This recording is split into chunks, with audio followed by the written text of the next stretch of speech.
Well, banks and other private lenders may be on the verge of losing a profitable $70 billion a year business in student loans. The Senate is gearing up to vote this week on a massive overhaul of college assistance programs. The measure would end the role of private banks in federally backed student loans and make the government the primary lender. Tens of billions of dollars in savings from the measure would be diverted into education grants. The House approved the overhaul as part of the health care package, now before the Senate. If it passes, the bill would mean the loss of billions of dollars in business to student lending giant Sallie Mae, as well as large financial institutions such as Citigroup, J.P. Morgan Chase, and Bank of America. Private lenders have launched an intensified lobbying effort to defeat the measure and send it back to the House. Well, on Tuesday, hundreds of students from around the country came to Washington, D.C. to rally on Capitol Hill in support of the bill. Gregory Sandana is the president of the United States Student Association. He helped organize the rally. He's joining us from Washington, D.C. Explain exactly what this bill is and what it would mean for students and, well, post-students, people who are paying back their loans. Well, first off, thank you so much for having me. As you mentioned, this bill is historic, and it's going to infuse billions of dollars into important education programs. The biggest part of it for us is that it's going to eliminate the middle person. It's going to eliminate the subsidies to Sallie Mae, to Citibank, and these other banks and lenders, and actually put that money into important higher education programs like the Pell Grant and supporting minority-serving institutions like historically black colleges and universities and community colleges as well. And Gregory, the impact of this legislation in terms of, for instance, I understand that Pell Grants, which used to represent about 72% of what students were paying in terms of tuition, is now down to about 32% as tuition has continued to increase and the grants have not. Yeah, that's correct, and we're really hoping for the Senate to pass this, because if the Senate doesn't pass this and this doesn't go into law, there's going to be almost 500,000 students that might actually not qualify for the Pell Grant anymore, and there's going to be different Pell Grant recipients that might see their packages be cut up to 60% if this funding isn't included with the Pell Grant. Gregory Sandana, how are private lenders lobbying against this bill? Private lenders and banks are spending millions of dollars on lobbyists, are infusing the airwaves with lies about what this bill would do. And one of the things I actually would just bring up right now is that they're talking about the potential job loss that this might have. And the reality is, and the truth of the matter is, that the direct loans program actually has to have all the jobs here in the U.S. And one thing that Sallie Mae isn't talking about when they're lobbying or when they're sharing this message on the airwaves is that they actually had to bring back more than 2,000 jobs that they had internationally back to the U.S. in order to actually get a contract with one of the direct loans programs with the Department of Education. And so we're very aware of the impact to the higher education programs and the ability for this job to also move our economy back on track, keep jobs and have jobs here in the U.S., and be able to fund students and families who need this support so much.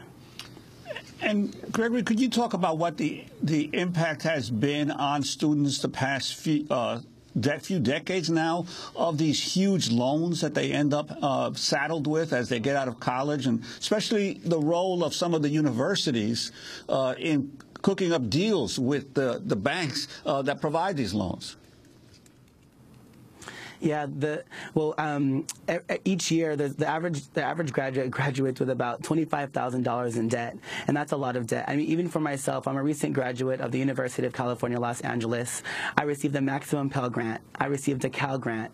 I had work study, but still ended up with more than $40,000 in loans. And my story isn't singular. Millions of students across the country are having to graduate with massive amounts of debt. We call it, like at USSA, we say it's like mortgage-sized loan debt, where they either have to derail their plans for post-graduate studies, or have to take on jobs that actually pay more, even though that's not what they want to do, to be able to actually afford to be able to pay it back.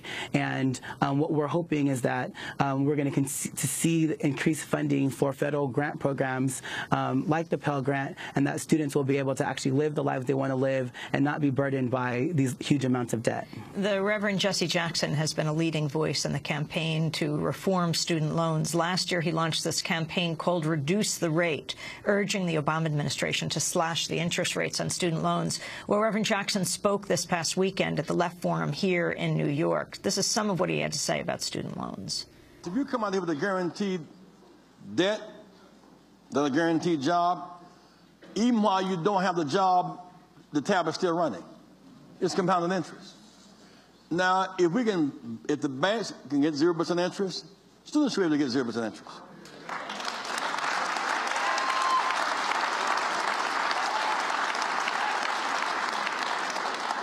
If we can get 0% interest for the clunker and for the car, the government is charging, they're going to move us now, which is a step in the right direction from Santa May type lending, oppressive lending scheme to the government. And while you got a relative to friend the government, that's all right, but we need not a new lender, we need a new rate. The rate should be 0 as opposed to 67%. They make enough money off of student loan defaults to fund the Pell Grants. That's the Reverend Jesse Jackson at Left Forum in New York this past weekend. Gregory Sandana, President of the United States Student Association, where exactly does this legislation stand, and how did it get tied into the health reform legislation? Yeah, so right now, the current legislation is being debated in the Senate, and after it's being debated in the Senate, depending on the types of amendments, it's going to have to actually go back to the House for a vote. But we're hoping that all this process is going to be finished up here in the next couple of days, actually within the week. And it got be a part of the reconciliation package because we knew from the beginning that it was going to have to it would have to go through this, and essentially because of the savings that it has and the ability to decrease the deficit, we would be able to use a reconciliation process because of the amount of savings it had. And could you talk about the DREAM Act that the Obama administration has been supportive of up until this time? What is the DREAM Act, and what would it mean in terms of immigrant children who are students at universities in this country? Yes, so each year more than 65,000 undocumented students graduate from high school that would qualify for the DREAM Act. And essentially the DREAM Act would actually provide a pathway to legalization as well as qualify them for federal financial aid, specifically with loans and work study. Far too long, these students, undocumented students, work hard. They're the valedictorians of they're athletes. They're people who excel in school and have been barred access to higher education simply because this legislation hasn't passed. USSA has been a staunch advocate and supporter of the DREAM Act since its inception in 2001, and are now seeing that the momentum has been building. Immigrant youth, undocumented students, and allies all across the country are saying the DREAM Act must pass, and it must pass now. But what do you say to those people who say that these students are in the country illegally and they should not receive such benefits?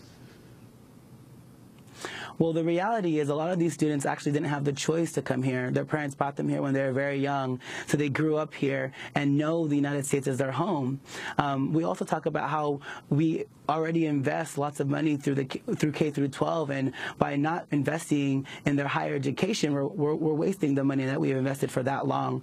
And right now, in this economy, what we really need is to continue to infuse money into higher education, because these students, all they want to do is actually give back to their families, give back to their communities, work hard, and have a job, and they can't do that simply because this legislation hasn't passed yet. And the DREAM Act stands for the Development, Relief, and Education for Alien Minors Act, which would grant permanent citizenship to undocumented workers' children if they complete 2 years of college, trade school, or military service. And we're going to be following this march that's going from Florida, 15 miles a day, to Washington, D.C., by students in support of the act. It's called the Trail of Dreams, and some of those who are marching in this march to Washington are undocumented students. Gregory Sandana, we want to thank you very much for being with us, President of the United States Student Association, a recent graduate of UCLA with a mighty hefty debt himself, $40,000 to pay. Good luck, Gregory. This is Democracy Now!, democracynow.org, The War and Peace Report. We'll be back in a minute.